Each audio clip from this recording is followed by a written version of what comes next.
E aí, minha galerinha, todo mundo tranquilo, segundo ano, que saudade de vocês. Não vou começar mais minhas aulas falando que eu tô com saudade, senão vocês vão achar que eu sou tia grudenta. Mas eu sou mesmo. Ó, meninos, hoje resolução de exercícios, tá? É... Vamos lá. Hora do estudo, página 34. Essa foi uma atividade que a gente já fez. E estarei hoje corrigindo aí com vocês. Número 1. Que obra-prima é o homem? Como é nobre em sua razão, como é infinito em faculdades, em forma e movimentos, como é expressivo e maravilhoso, nas ações como se parece com um anjo, na inteligência como se parece com Deus, a maravilha do mundo, o padrão de todos os seres criados. Olha só que, nossa, quase que eu confundo isso aí com o movimento romantista, gente, de tanto que idealizou o ser humano aí nessa escrita, né? Porque, veja, nossa, colocou o ser humano aí do lado de Deus, colocou o ser humano aí como um anjo, né? É uma escrita de William Shakespeare dentro da sua obra chamada Hamlet, né? Ser ou não ser, eis a questão. É bastante interessante essa frase, acompanha a gente várias vezes na nossa vida. Por mais que uma pessoa não conheça Hamlet, eu tenho certeza que ela conhece essa frase. Ser ou não ser, eis a questão. E a gente ainda tem aquela imagem daquela estatuetazinha, né? A mão na cabeça, sentadinho, bonitinho lá, pensando do movimento renascentista, tentando imaginar, gente, ser ou não ser, eis a questão, sou ou não sou, né? Então vamos lá. Nesse trecho do Hamlet de Shakespeare, podemos identificar algumas características do catolicismo, gente? Tem alguma característica do catolicismo? Porque eu tô falando de anjo. Pronto, agora tem a ver com catolicismo. Eu tô colocando o homem no mesmo patamar de um anjo. Eu tô colocando o homem no mesmo patamar de Deus. Então não é uma característica do catolicismo. O catolicismo jamais iria comparar o ser humano com Deus. Deus tá em outro patamar, ó, elevadíssimo. O ser humano tá lá embaixo, entendeu? É o ser humano na terra, Deus no céu. Não são os dois no mesmo lugar. Então não, essa questão tá errada. B. Do protestantismo, com a perspectiva da meu Jesus, tô cega. Infalibilidade dos textos bíblicos. Infalibilidade. Não, erradíssima essa questão. C. Do renascimento, com a valorização do homem como centro, à medida do universo. Exatamente a letra C. Do hedonismo, com a identificação da beleza como uma manifestação do Espírito Divino. Não. Óbvio que não. E do teocentrismo, eu nem preciso dizer também, gente. Nada a ver. A gente não tá falando de teocentrismo, tá? Não estamos falando de teocentrismo. A negação da influência do classicismo. Não estamos falando de teocentrismo. Olha lá.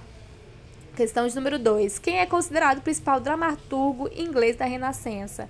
Gente, com certeza não vai ser Henrik Ibsen, que não estamos falando de um teatro realista, não vai ser Molière, não vai ser George Harrison e não vai ser Harold Pinter. A gente está falando de quem? De William Shakespeare, o cara mais incrível que a gente já pode ter conhecido na nossa vida. O cara lá que estava no The Globe Theatre, né? Criando esse movimento incrível do Renascimento.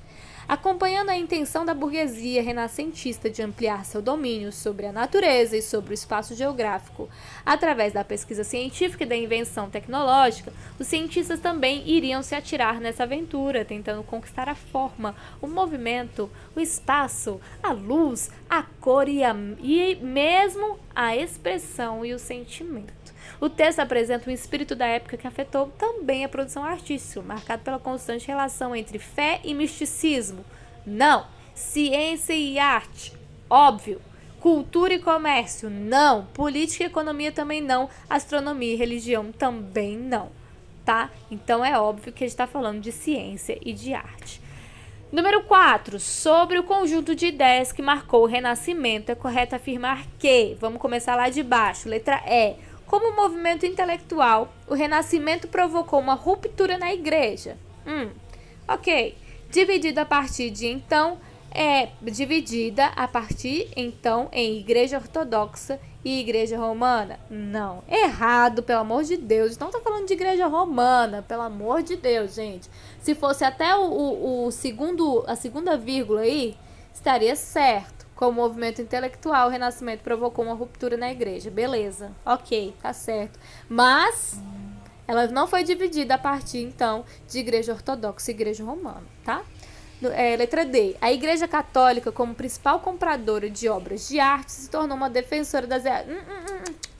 Igual a mulher fala lá no BBB. Negativo.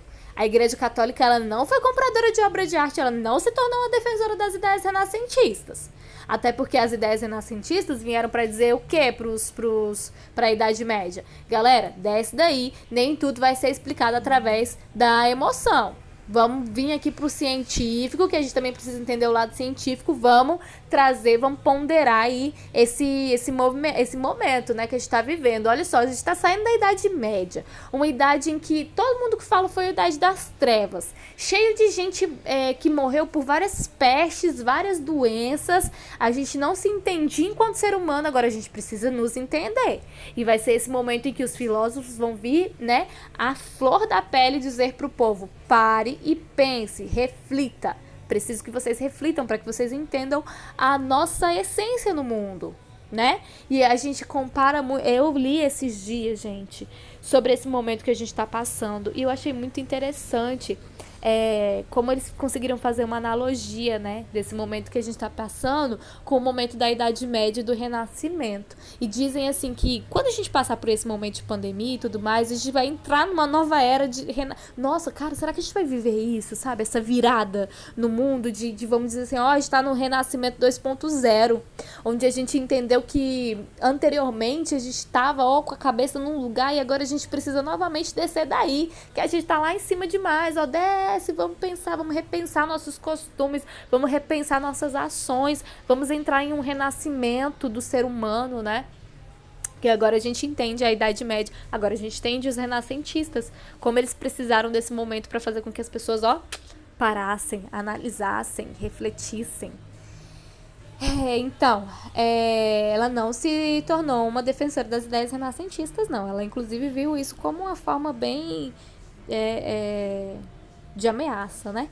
E C. Os pensadores do renascentismo recuperaram ideias da antiguidade clássica, estando de acordo com as orientações religiosas da Igreja Romana? Claro que não.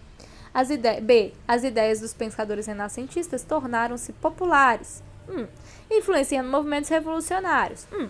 Essas ideias seriam retomadas no século XIX pelo socialismo. Não, pelo amor de Deus, não. Letra A. A Renascença contribuiu para o reforço de valores humanistas em toda a Europa. A valorização do homem como medida para todas as coisas se tornou uma ideia importante para os pensadores renascentistas. Galera, olha só. Essa é uma questão da PUC, né? Do Rio de Janeiro. E aí vocês percebam a estruturação dessa pergunta. É uma pergunta que ela tem em suas alternativas frases que estão sim corretas. A gente viu lá a letra E e a letra B, ela tem frases que estão corretas. É por isso que, para vocês estarem se preparando aí para fazer um futuro Enem, um futuro PAS, principalmente um futuro Enem, tá? Porque isso é característico de questões do Enem. Vocês precisam estar prontos e aptos a ler as questões. Eu vejo que existem alguns professores que falam assim, você vai marcar, você não precisa nem ler a questão para você não perder tempo. Mas você precisa ler a questão até o fim, porque muitas vezes elas começam certas. Você já lê a questão, você matou, viu ali que ela tá errada, já faz um tracinho de X do lado e descarta. As que você começou a ler e você viu que elas estão meio certas, você já deixa ali ela separadinha para você retornar e ler novamente. Porque pode ser que você, numa segunda leitura, perceba que ela estava errada, que ela tinha uma frase certa, mas que depois essa frase vem uma frase depois dela que faz com que ela se torne errada. Então, não descarte de primeira, tá? Dê uma olhada. Utilize isso como estratégia, porque aí você volta na questão e aí não tem a possibilidade de você errar. E, gente, errar questão de artes pela madrugada com uma professora maravilhosa dessas, aí vocês me quebram. Por favor, não vai errar questão de artes em Enem e em paz, não. Por favor, gente. Meninos, a aula de hoje foi essa, só pra gente poder corrigir nossas atividades aí. Fiquem com Deus, se preparem para a aula que para a próxima semana, que a gente vai estar fazendo os testes. Sejam justos e corretos com vocês mesmos, tá? Não pensem em utilizar material para colar ou fazer qualquer, só porque, tô em casa, vou fazer isso. Não. Utilize esse momento mesmo para você se dedicar a você. Seja justo com você. Não se sabote, não se coloque nesse lugar de autossabotagem. Seja justo com você mesmo, tá bom? Beijo, meninos. Tô com muita saudade de vocês. E corrijam aí direitinho, tá? Qualquer dúvida, estou à disposição, tanto por e-mail, quanto por WhatsApp e quanto por Google Classroom, tá bom? Um beijo e um cheiro. Fiquem com Deus.